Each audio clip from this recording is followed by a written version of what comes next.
years old.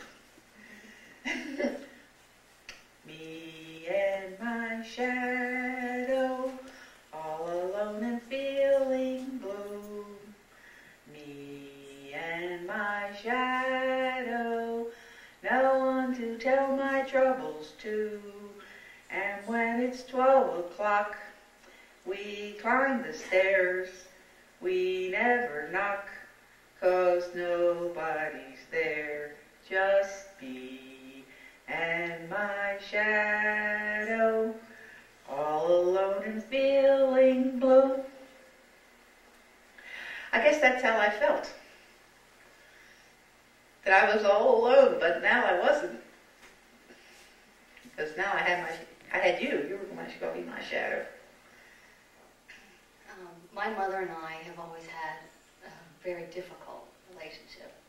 And when she had been operated on a few years ago for breast cancer and lung cancer, I realized that I wanted to take the opportunity to, if not resolve things with her, to somehow connect with her. So doing what I do, I decided the best way to be able to make the time for that would be if we did a piece together. So rather than concentrate on, just a personal relationship, I tried to find something about my mother, other things that might interest other people. And one of the things about her is that, although she would deny it a lot, is that she's a gambler, a compulsive gambler. And she's been doing that since I was a child. I don't know how you think I could have a gambling problem on $3 a week. What do you mean by gambling problem? When I play poker for pennies, we have lottery here in Arizona, and I play every week. You can't call when I went to Liberty Bell a gambling problem. I said it's because I have a lot of money. And I stopped. So if I was compulsive or had a problem, I would have given all that money back. That's what gamblers do. The worst thing that can happen to somebody who has that personality or disposition is that they win big once. Sometimes you can play for 5 hours on $20 and come home broke. I didn't quit. I'd be up to $75. I don't have any superstition whether it was horses' colors. A lot of people, they go by the colors, or the dogs, or if I were to look for a number, I'd probably look for 333 or something like that, because that was my birthday. They always put the food, the buffets, in the back of the casino, so you have to go by all the trap tables and the slot machines to get to the free food and stuff, because you're going to gamble. Because they figured you could put $2 on a horse and win $2.50 that it comes in, as a favor or something. The only way you can win is if we came home from horse used. Neither one of us had a credit card, because we don't take credit cards. It's too easy to get cash, Well, and if you're gambling and you're winning, you don't stop and go eat lunch, It seems like when I won big, I had no idea how I won. I don't go because I have to. I go because I want to. I don't think I have ever had a problem as far as taking money and not having grocery money because I had to use it to gamble. It's fun. Tuesday nights, I believe it was, my aunt's card game we used to play. They played during the war, aunts and cousins, and then when husbands came home, the women still kept up the game. And it was something to look forward to every week because I didn't have anybody to talk to all day, most nights. And so I was kind of alone day in, night. There was a reason to look forward to Tuesday nights, to get dressed right after dinner, and I think we used to go play 8 o'clock. And we used to play till 2 and 3 in the morning. And we'd eat and laugh and joke, and it was adults. Anyway, Tuesday night was always my night. My mother did start gambling when I was really little, because I remember being in bed, and I would be sleeping, and I'd wake up in the middle of the night, and she'd come up, and I'd hear my money shaking out of my bank, and I'd wake up, and she'd say, "Don't worry," she says, "if I win, I'll give you $10. And my mother wasn't a very good card player, but when she won, I'd get up, and there'd be like a $10 bill stuck in my bank. So I never minded that. Plus, I liked the sound of all those women. They'd have the game over our house once a week, and I'd all the sound of the women downstairs throwing money and yelling and swearing and playing poker. And I was only 7 weeks pregnant when I got the measles. Playing cards. Oh, gosh. I remember one time I bet the number, I put a nickel on 512, and I won $22.50. And finally, my pediatrician came in, Dr. Klein, and he said, what you have is called osteitis pubis, very rare. And he says it's up to 6 months before you will fall. It has to heal.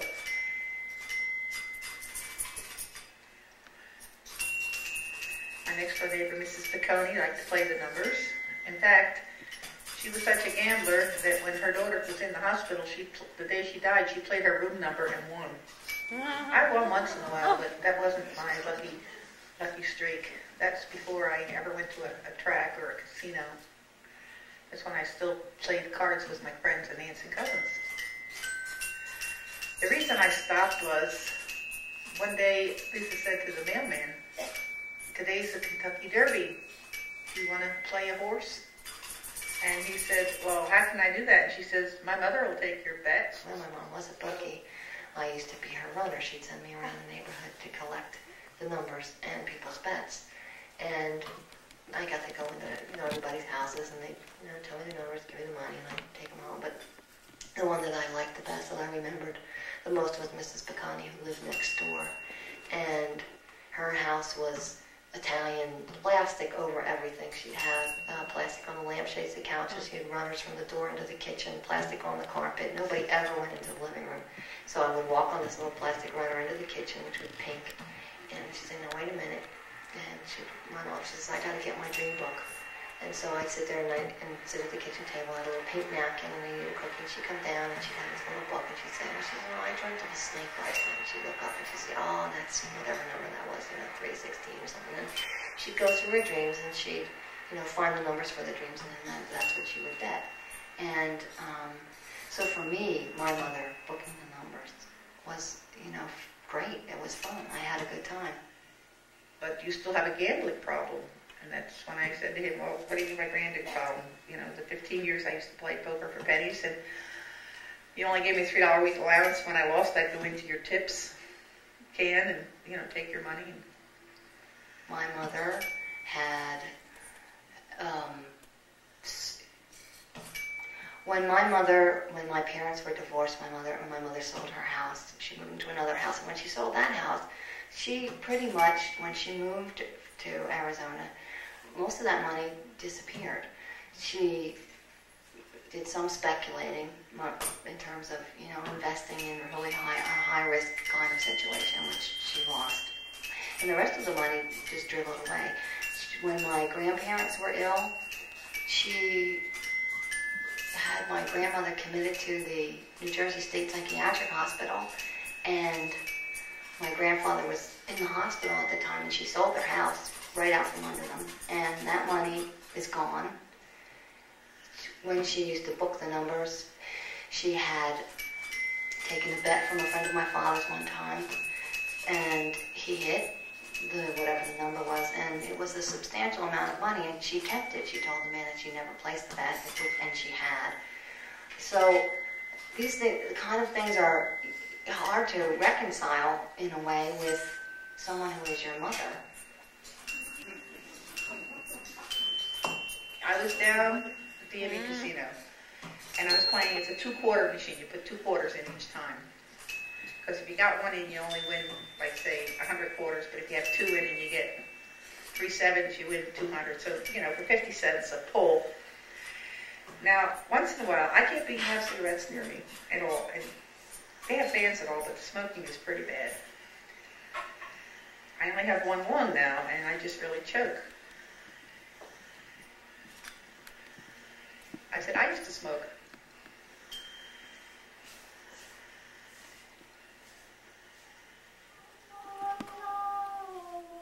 My mother has a really terrible singing voice. She always said she was tone deaf, and I'm not inclined to believe people when they say that, because I think anybody can sing, anybody can really carry a tune, but my mother really can't.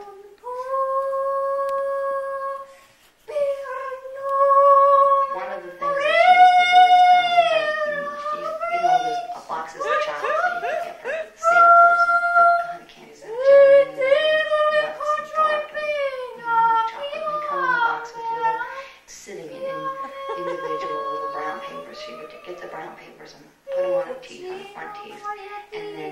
scratch out one of the teeth and smile. It looked like she only had one tooth. And then she had little wiring glasses that belonged to my grandfather. She put those on. This would be at night, so she'd have her nightgown on, and she'd dance. She'd dance and she'd sing. She'd pretend opera because she hated opera. She always made fun of people who, sang in that kind of voice. And so she would put the glasses on and black out bikini and dance around and, sing in an operatic voice in her reality.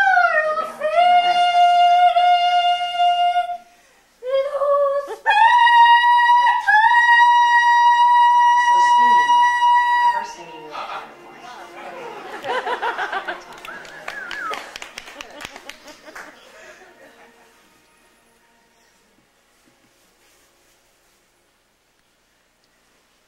Now, until they opened those casinos, I hadn't been gambling for 5 years anywhere. Nowhere. Not Vegas, not Atlantic City, since I went to work at the bookstore, and it would have been 7 years ago. So, I don't think it's a compulsion. It's something I enjoy doing because it's being around people. Now, all my friends work. I can't even talk to anybody on the phone. I said, I used to smoke.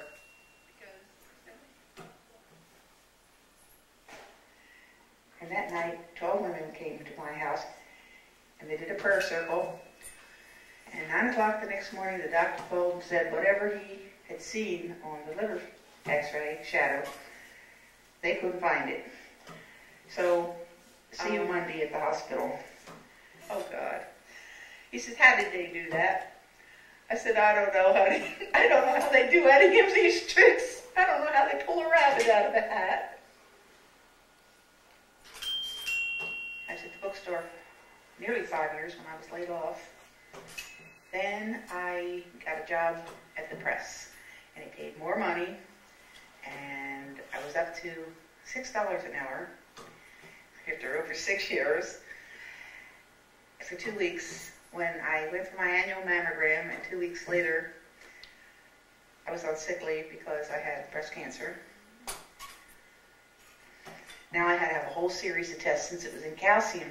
I had my breast nodes tested during surgery, and they were negative, but the doctor was running out of time, so he removed the pads, just scooped them out. And then I had to have bronchoscopic, because there was a nodule on the lung, which was discovered the same time as the breast. And so I had a bronchoscopic test where they put you to sleep, and they put a tube down your nose, up your nose, down your throat, and into your lung, and then they go down with a needle, and under x-ray they take bits of pieces. And when I came to, the doctor said I talked the whole time, and it turned out, so I was hoarse for like 2 weeks, that the center of it was malignant. That meant the lung had to come out. I was fired from my job when I asked for extension to my sick and vacation I used up. The director of the press said no. I needed my energy. I only had so much. And I needed it because I was going to have radiation, and fighting the cancer. I didn't want to burn it up fighting for a job where I wasn't wanted. It's only recently, and the financial problem that I've gotten into recently is not because I've gambled the money away. Just wasn't there. Circumstances dictated exactly what I had to do. 1 month I had to work at those jobs in order to keep that house. Same month?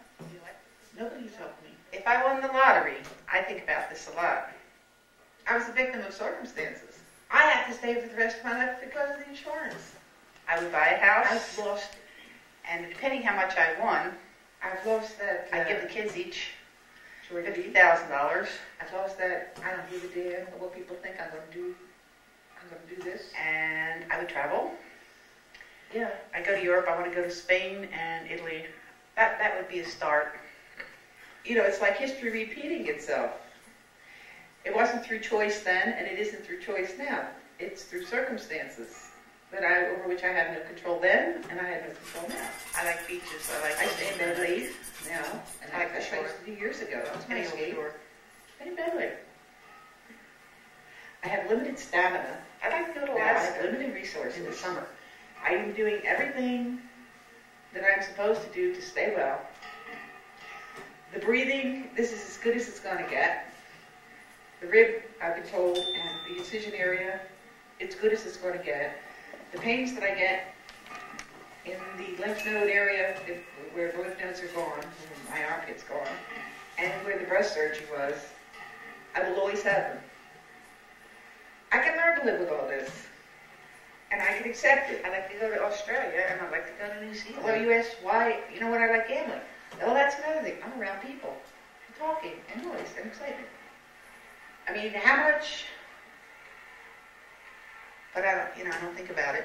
I mean, how much, unless, like I said, I win the lottery, then I think about it. Right now, I take one day at a time. I don't look ahead. I've accepted it. And I am happy most of the time. I have a lot of friends, and I have my family. That's where I am. There are moments now which never existed before. Moments that are where we're both in the same place, right here. And it's very real that she's right there with me. And that's never been. And it's been good. It's good. Those moments are what I'll take, because that's a lot. And that we were able to do that. It seems like, a major accomplishment for our lives. That it's as hard for her as it was for me, and that she did it, and I'll take that as something too. That's my mother. That's what we were able to achieve.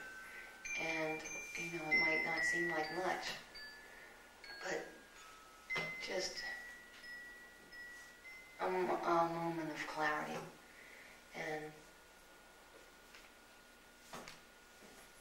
I'm grateful.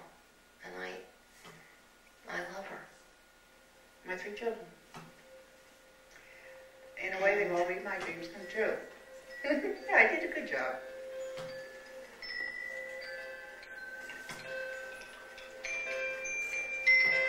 And I'll miss her when she's gone.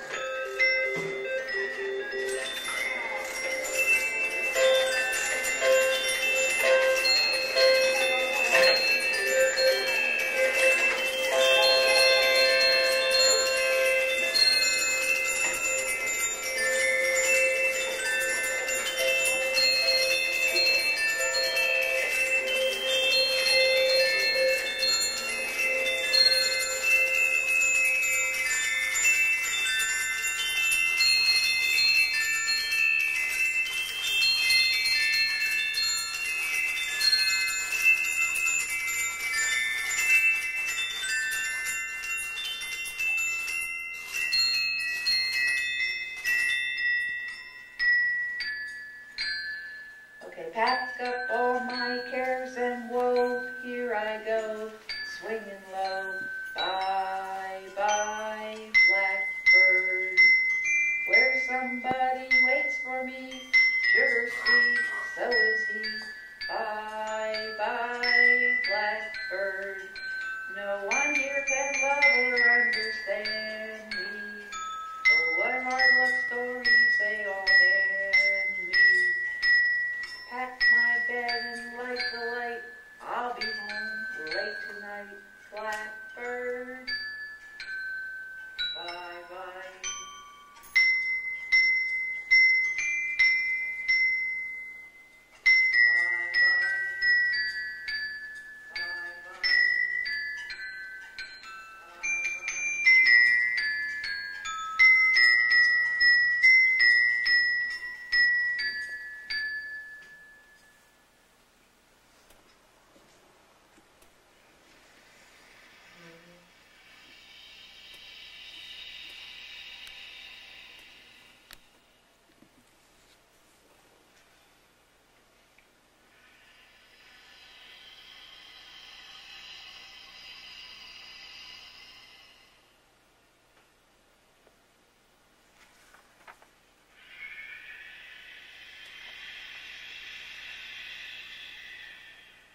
vicious animals buckle into the seat of delusion, their faces tied in fists. Time proceeds in profile to a stop. On every third corner, 1,000 birds of terror shout in anger, in error, about invasion, diplomacy, corporations, profit, incest, murder, research. But I am of the new mind, one of the first. A product of biology, philosophy, and disaster, the new mind is not easy. It is a demonic responsibility. Don't let your demon get away. Don't let your demon pray. Don't let your demon play when you're not around. The moronic language over and over again for me splits the stick. I use it against the cracked one and glazed ones, the misfires. Like this one in front of me now. His feet hurt. His teeth don't fit in his mouth. I say, wake up! Repeatedly going through the back of his head to his eyes. Wake up! So he will stop saying horrible things about her, whoever she is. That she's diseased. That she's a drug addict. That she gives it out to everyone and she stinks. With the new mind, I make myself a core of misery and mistrust, his core. I fire it at him and make him stop. Wake up!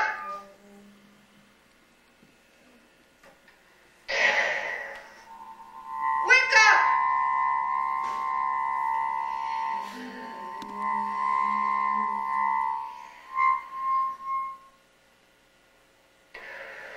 Wake up!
I'm disengaged by the following.